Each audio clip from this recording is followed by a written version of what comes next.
जान इस्लामी जुमले सीखो और घर में छोटे बच्चों के साथ इस्तेमाल करो। इन इंग्लिश वी से प्रॉफिट और उर्दू में हम नबी कहते हैं।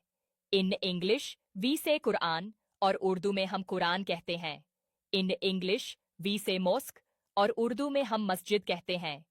इन इंग्लिश वी से सप्लिकेशन और उर्दू में हम दुआ कहते हैं। इन इंग्लिश वी से फेथ और उर्दू में हम अकीदा कहते हैं। इन इंग्लिश वी से एंजल और उर्दू में हम फरिश्ता कहते हैं। इन इंग्लिश वी से हेल और उर्दू में हम जहन्नम कहते हैं। इन इंग्लिश वी से पैराडाइज और उर्दू में हम जन्नत कहते हैं।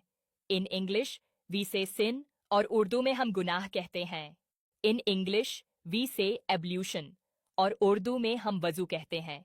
इन इंग्लिश वी से प्रेयर और उर्दू में हम नमाज कहते हैं।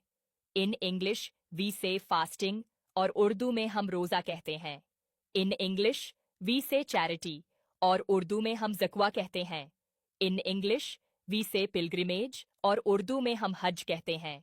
इन इंग्लिश वी से बिलीफ और उर्दू में हम ईमान कहते हैं।